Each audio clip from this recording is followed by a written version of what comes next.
Before we get back to the episode, if you're listening on Spotify, please take a moment to tap 5 stars.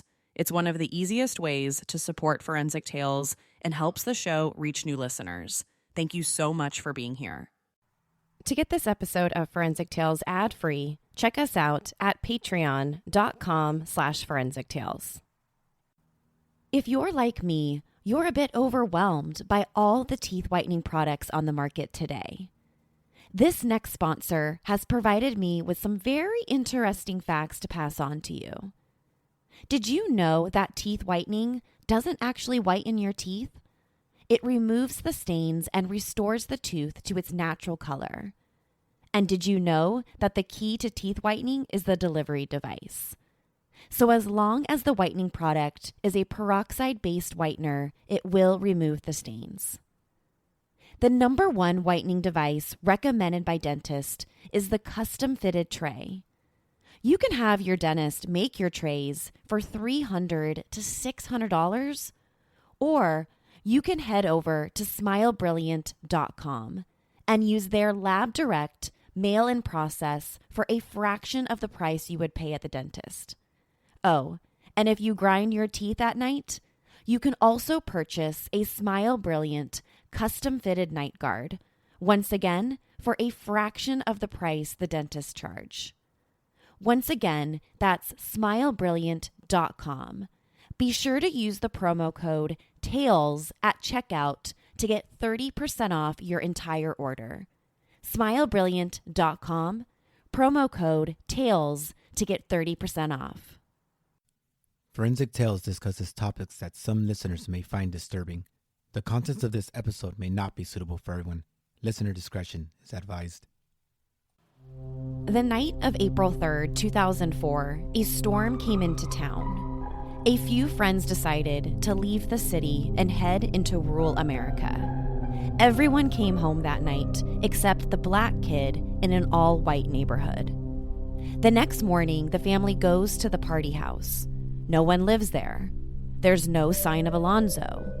But his friends do find his boots. This is Forensic Tales, episode number 94, The Story of Alonzo Brooks.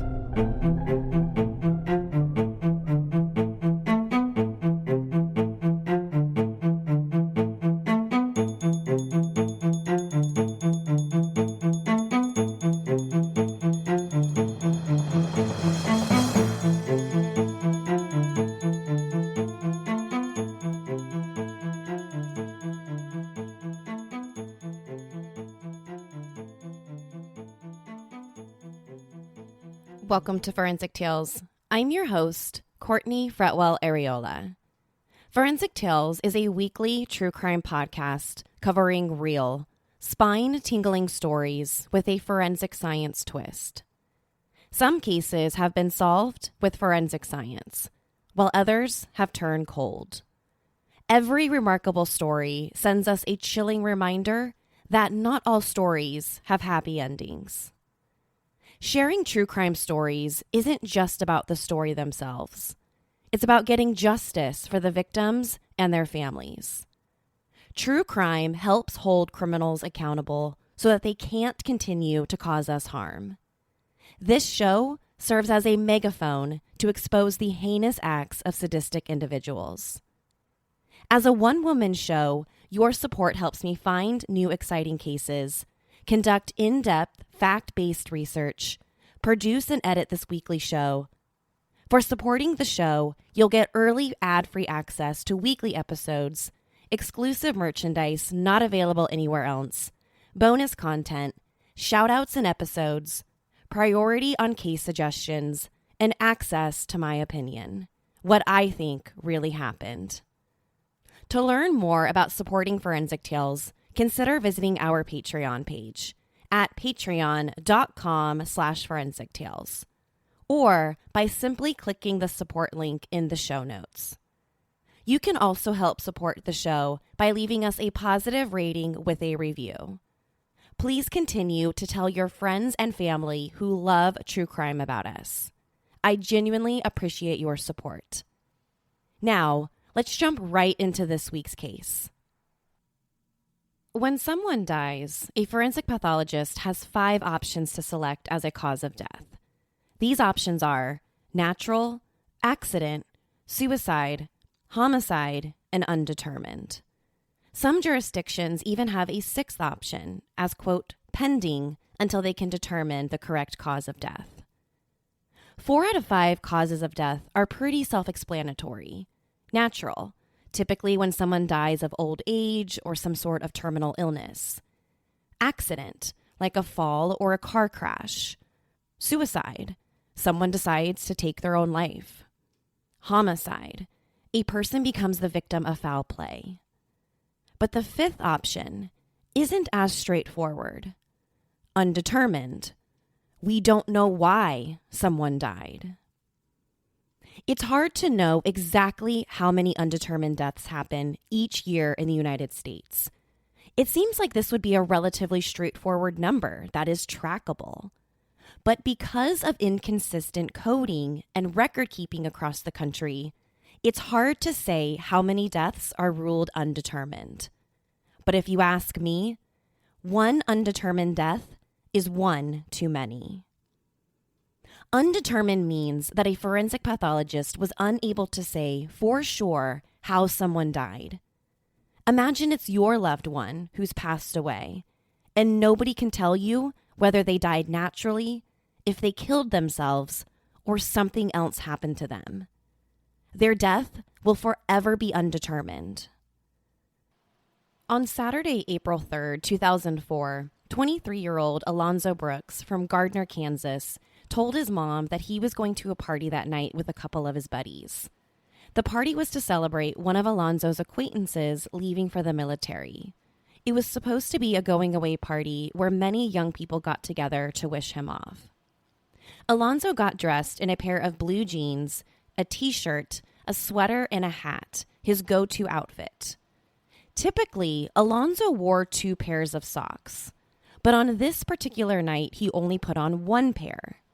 He had hurt his ankle playing basketball a couple days earlier and was limping, so he only wore 1 pair of socks that night.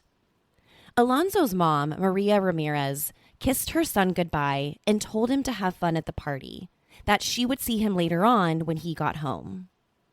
Alonzo and his friends stood outside his home deciding on driving arrangements. Finally, Alonzo decides to hitch a ride with one of his friends, Justin Sprague, and his 2 other friends, Daniel Foon and Tyler Bogard, decided to drive to the party separately. The party was 47 miles away from Gardner in the small country town of La Cynge, Kansas.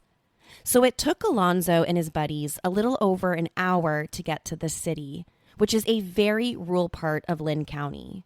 And it's what many people would describe as being, quote, in the middle of the country. The last census reported a population of just over 1,000 people. So it was a much different place from where Alonzo and his friends were coming from.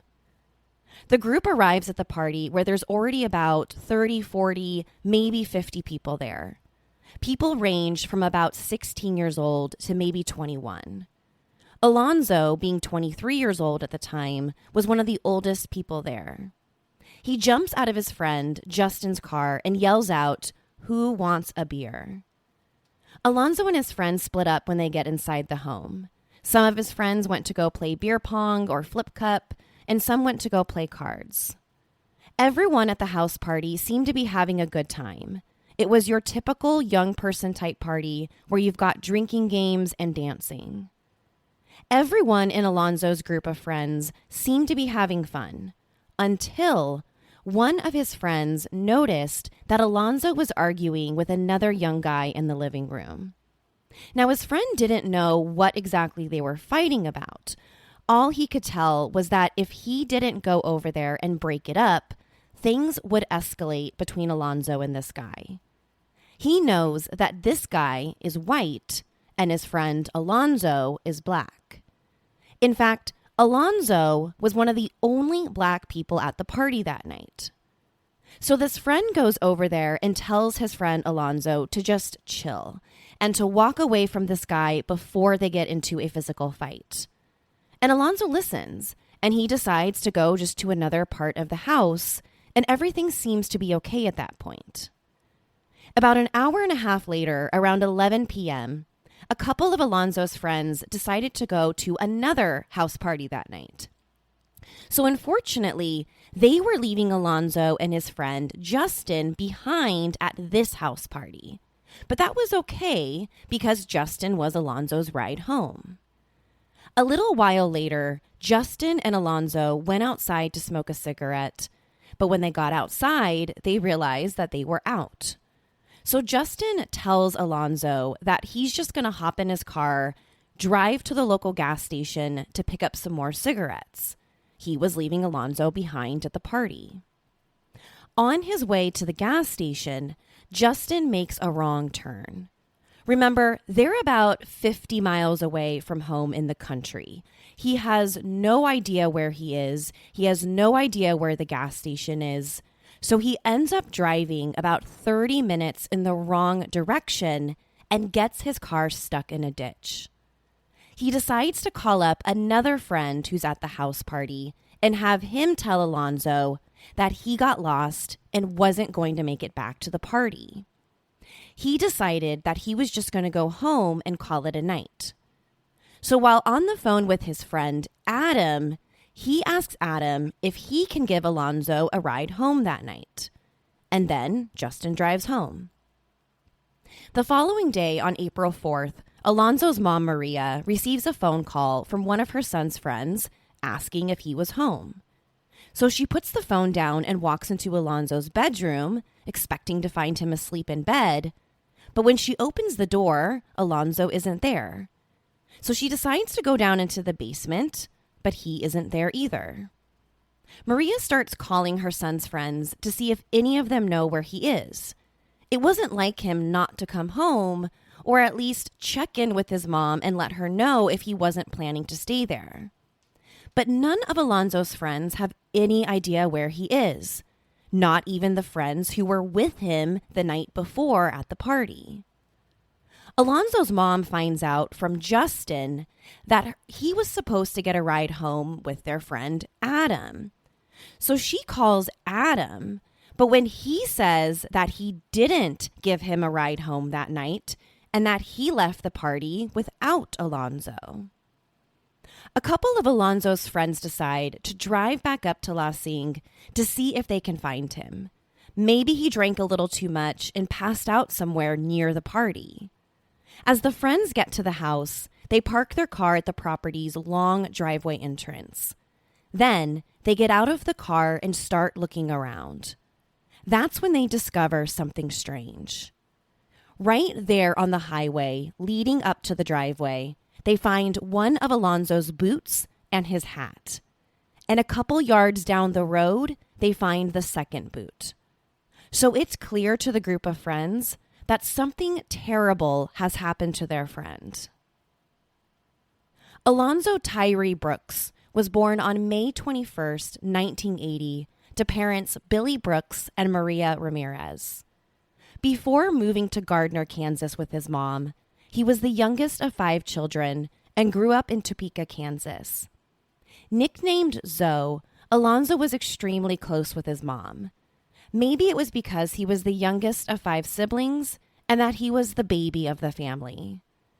His family described him as a shy and quiet kid, but who was always polite and sweet to anyone that he met. He was just a sweet, sweet kid growing up. As a teenager and young adult, his favorite color was red. He was always wearing red and black and would often be seen wearing a beanie right down to his eyelids. In school, Alonzo was a star football player. He was the type of kid who could tackle you hard to the ground during a game, but then about an hour later, he could sit next to you and play video games.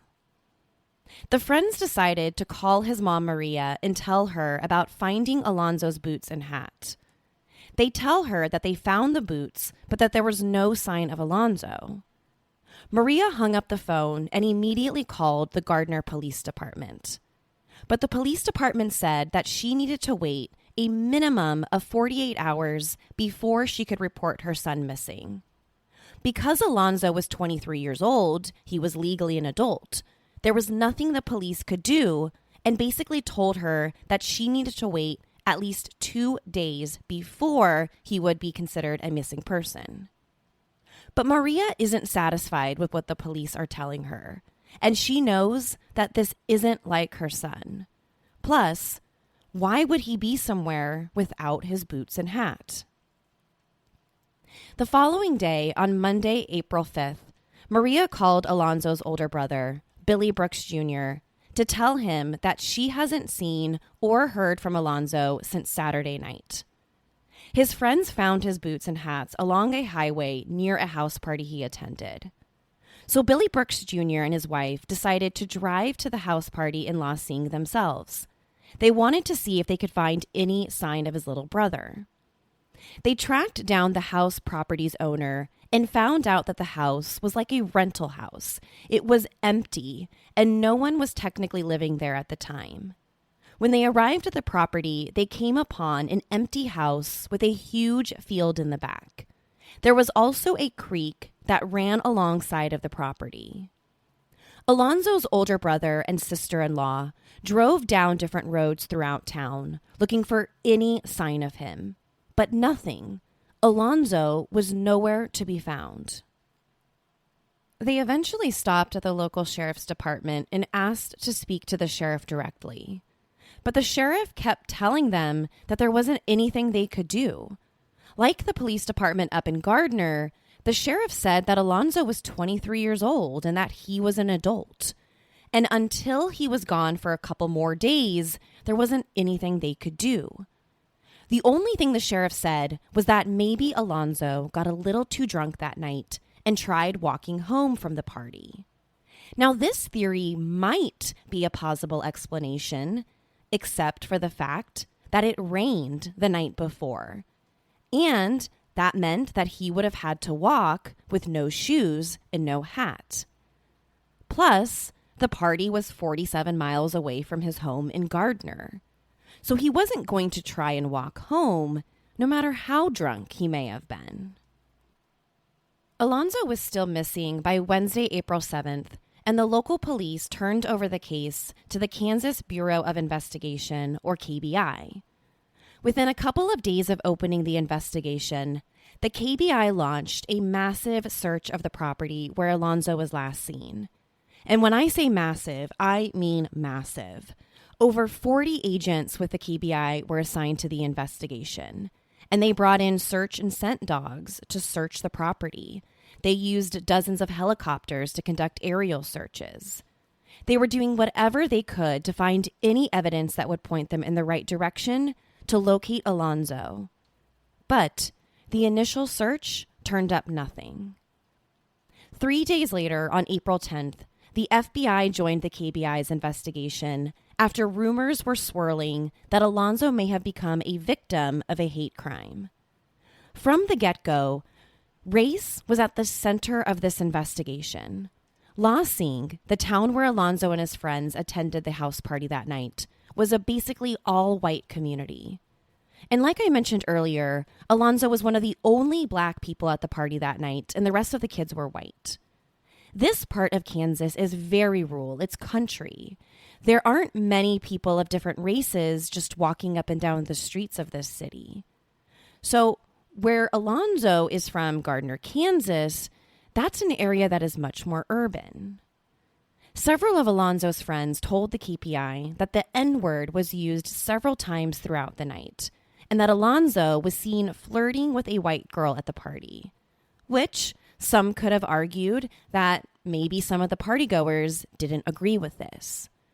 So this information caused many to speculate that whatever happened to Alonzo was somehow racially motivated. On April 12th, a search and rescue dive team is brought in to search the creek that's right behind the property. The team consisted of 9 highly trained divers specialized in recovering human bodies from large bodies of water. The plan was to have 3 divers go down the middle of the creek and put 3 divers on each side. Now, this particular creek wasn't very big, and it was only about 3 feet deep in the deepest part. So with 9 highly specialized divers, it wasn't going to take much more than a couple of hours to clear the entire area. And if Alonzo was there, if he was in the creek, they would find him. But after a couple of hours of searching, their attempts came up empty. Alonzo was not in the creek. Everyone has faced the problem, what gift to choose? What to give yourself when you sit at home? What to give a friend or parents? What to give to your wife or husband? What to give to your children or maybe a colleague at work? Unidragon Wooden Puzzles solves this problem. Why do people love Unidragon puzzles? Every puzzle piece has its own unique shape. They're interesting for both adults and children. Each puzzle is packed in a premium wooden gift box. And what I love about Unidragon is that new puzzles are released every month, and they have incredibly colorful designs. To choose your next gift, visit unidragon.com. That's unidragon.com.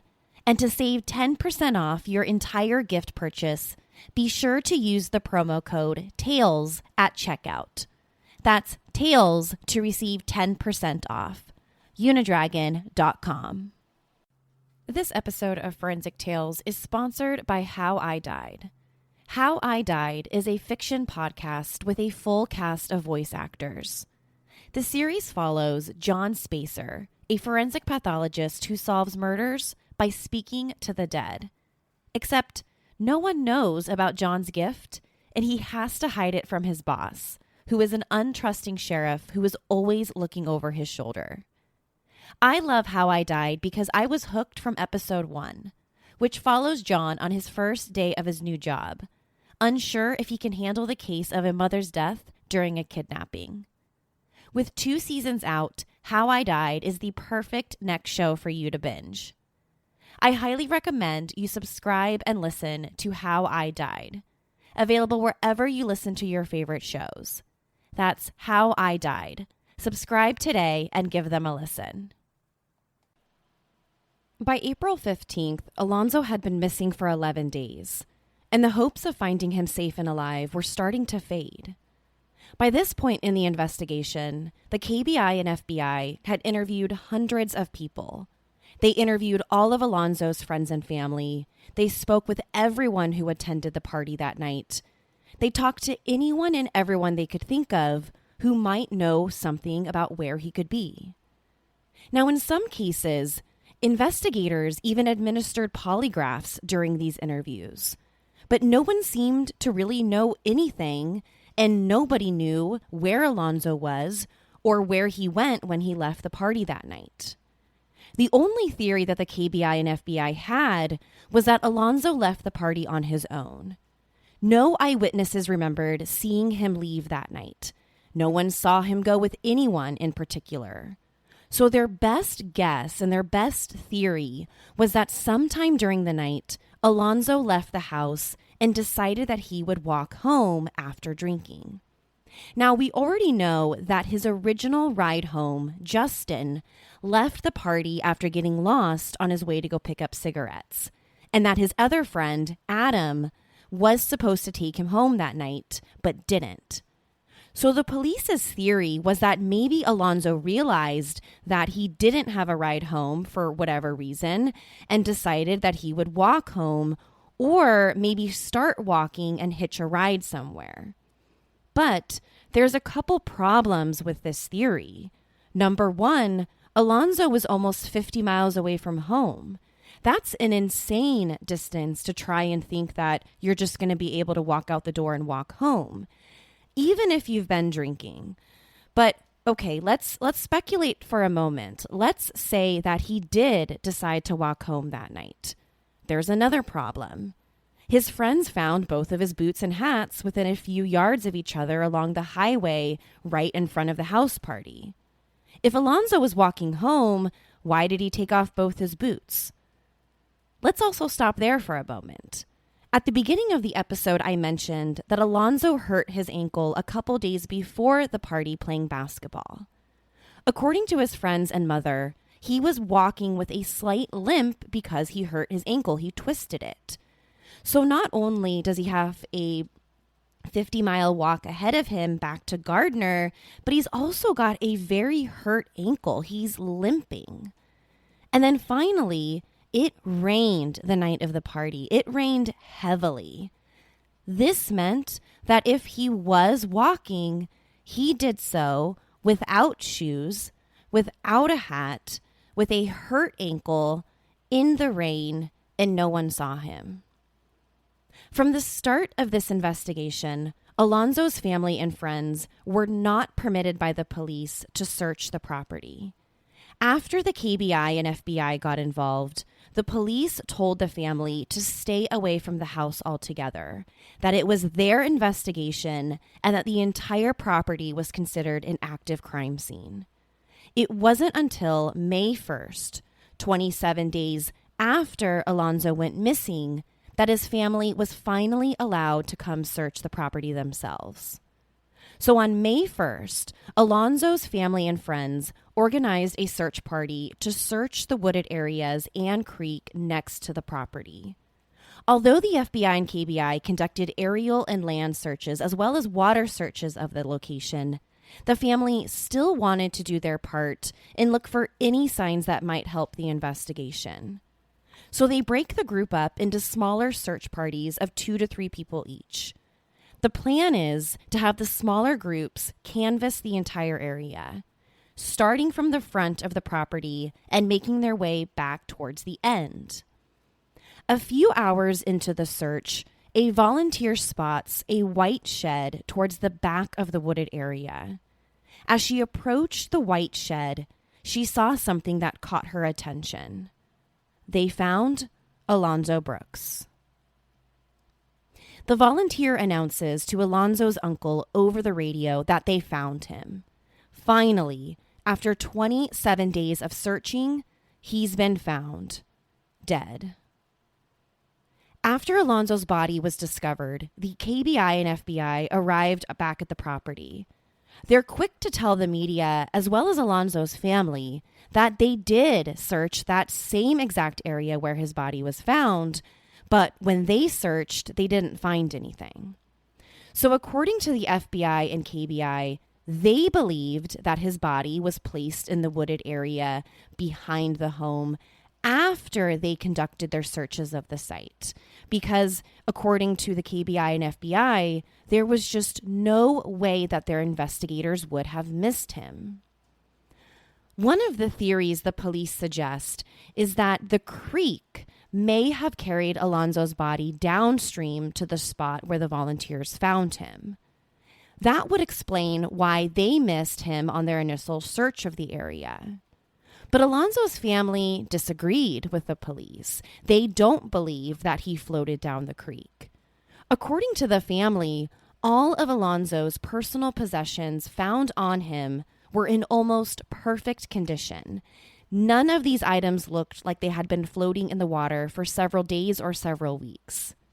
They even pointed to the fact that Alonzo had a paper on him. It was a note that was found completely dry. This note did not look like it had been in the water. So according to the family, the FBI and KBI's theory that Alonzo floated downstream to where his body ended up didn't really make much sense. Instead, the family believed that someone, not the creek, moved Alonzo's body and placed it where volunteers ultimately discovered him after the police searched the area. While the FBI and the family were at odds with how Alonzo's body ended up where it was, his body was sent for an autopsy. Dr. Eric Mitchell was the forensic pathologist who performed Alonzo's autopsy. His first observation was the level of decomposition to the body. It was apparent that Alonzo likely died nearly 1 month earlier when he was last seen at the party. Because it had been 27 days, his body was experiencing high levels of decomposition. This can make performing an autopsy extremely difficult for forensic pathologists. Decomposition changes how our bodies look from the time of death until the autopsy is performed. This change can distort tissue, and even in advanced stages of decompositions, our organs may be absent. In Alonzo's case, his level of decomposition made it problematic to find any, quote, penetrating injuries to his body. This means that the pathologist couldn't find any notable injuries to his body. He couldn't find any gunshot wounds. There was no stab wounds noted, and none of his bones were broken. Therefore, there wasn't anything on Alonzo's body to suggest that he was physically injured, resulting in his death. Now, this doesn't mean that there weren't any injuries. This just means that because of the stage of decomposition he was in, the forensic pathologist couldn't see any obvious signs of any physical injuries. Now, the forensic pathologist also couldn't determine whether or not Alonzo had been strangled. If he couldn't find any penetrating injuries on the body, the next obvious conclusion would be that someone strangled him. But he couldn't solve that puzzle either. Animals had gotten to his body in the woods. These animals specifically targeted the soft tissue around Alonzo's neck, making it next to impossible for the forensic pathologist to determine whether or not he had been strangled. The animals basically ate away all of the outer tissue and skin that would have indicated if there was any type of bruising or any other type of marks on his neck to indicate strangulation. So at this point, the pathologist has basically nothing to go on. He can't find any injuries to his body. He wasn't shot. He wasn't stabbed. He can't tell whether or not someone strangled him. He has no broken bones. The list goes on and on about the things the pathologist couldn't find. But at the end of the day, he couldn't find a single piece of forensic evidence to suggest that Alonzo was a victim of foul play or not. And because everything else has been ruled out as a possible cause of death, Dr. Eric Mitchell had basically no choice but to report Alonzo's cause of death as undetermined and manner of death as undetermined. In other words, in simple words, they didn't have enough evidence to say whether or not Alonzo was killed.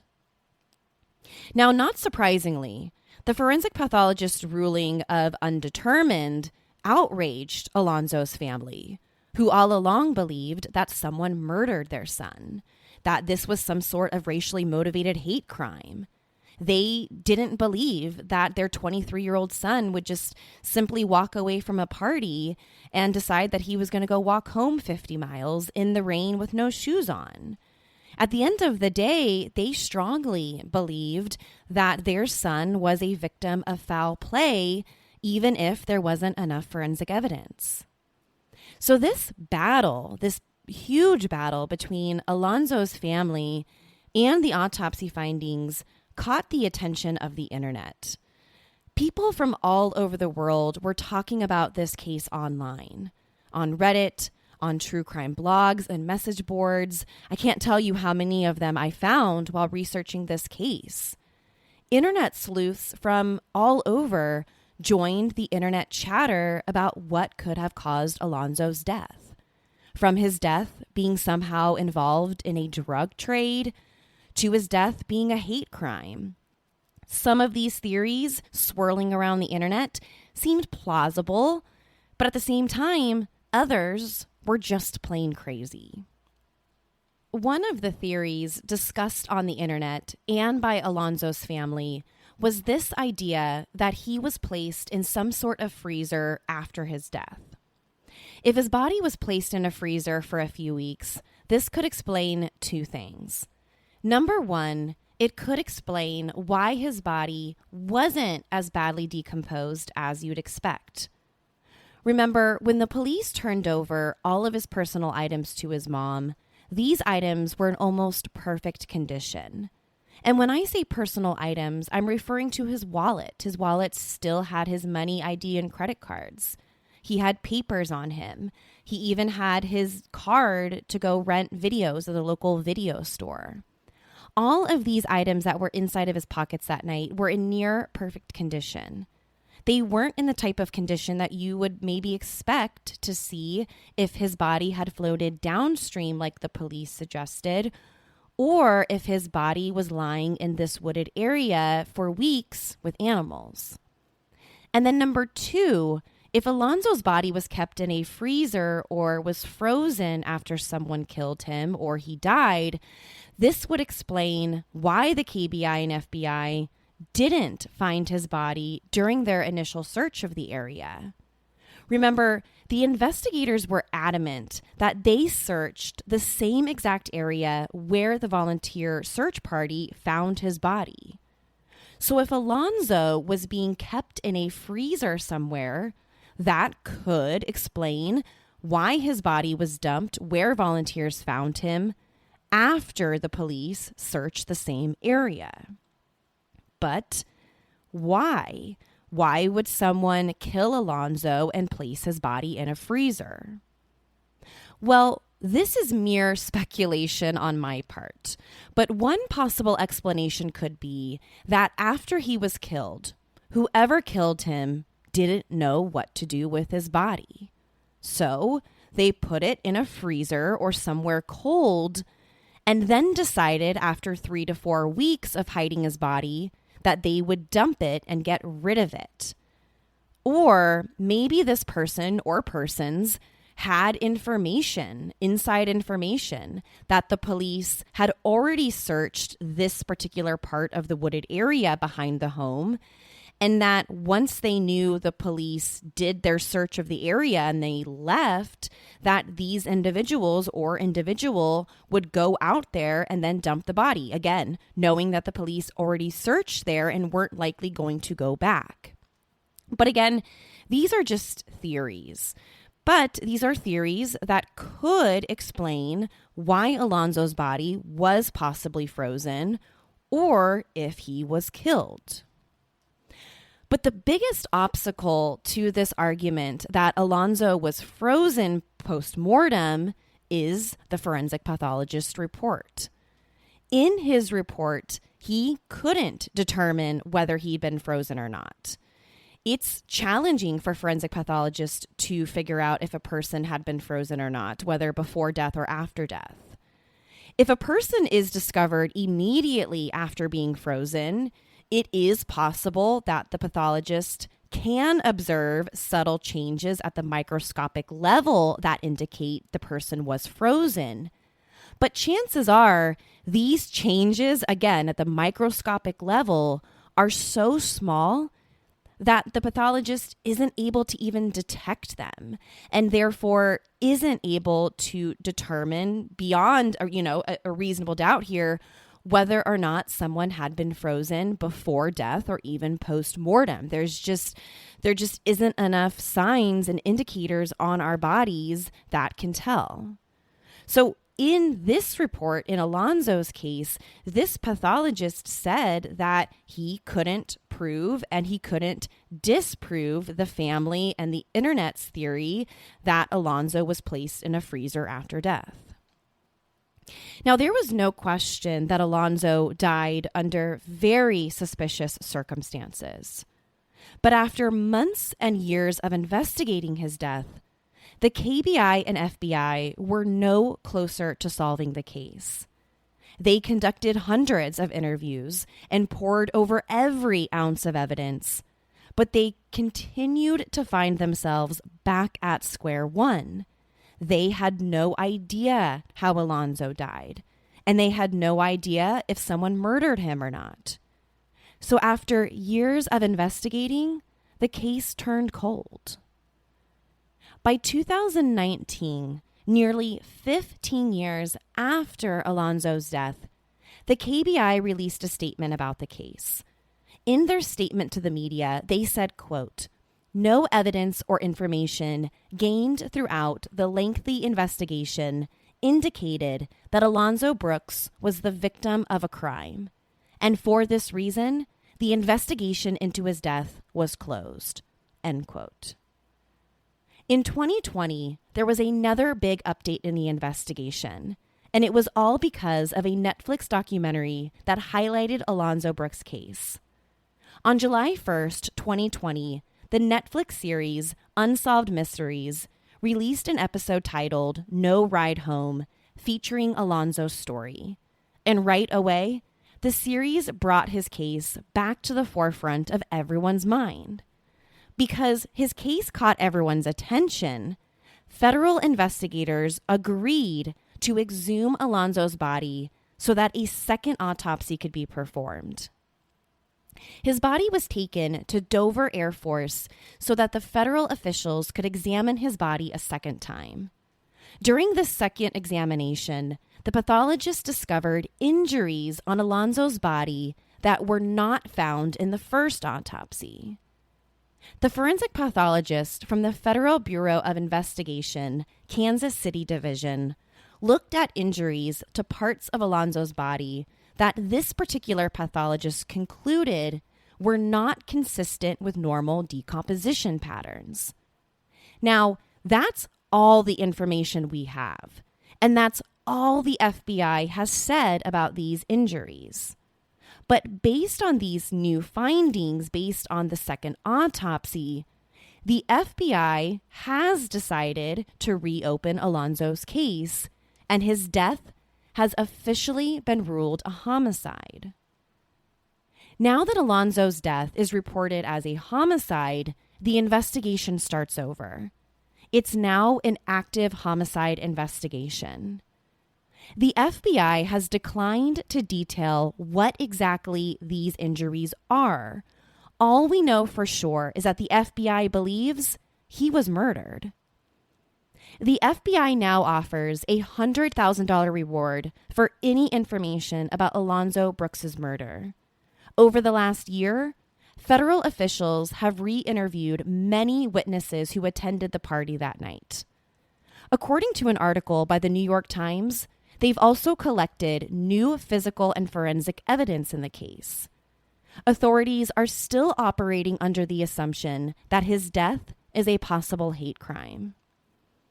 The FBI and Alonzo's family are incredibly hopeful that even after 15 long years, Alonzo's killer will finally be identified. It's all thanks to forensic evidence identified in the second autopsy that we may ultimately bring a killer to justice. To share your thoughts on the story of Alonzo Brooks, be sure to follow the show on Instagram and Facebook at Forensic Tales. To check out photos from the case, be sure to head to our website, forensictales.com. Don't forget to subscribe to Forensic Tales so you don't miss an episode. We release a new episode every Monday. If you love the show, consider leaving us a positive review or tell friends and family about us. You can also help support the show through Patreon at patreon.com/forensictales. Thank you so much for joining me this week. Please join me next week. We'll have a brand new case and a brand new story to talk about. Until then, remember, not all stories have happy endings. Forensic Tales is a Rockefeller audio production. The show is written and produced by me, Courtney Fretwell Areola. For a small monthly contribution, you can help create new compelling cases for the show, help fund research, and assist with production and editing costs.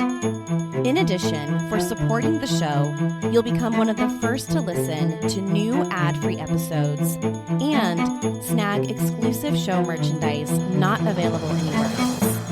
And by signing up to become a patron of the show, you'll get access to my opinion, what I think really happened. To learn more about how you can support the show, head over to our Patreon page, patreon.com/Forensic Tales, or simply click the support link in the show notes.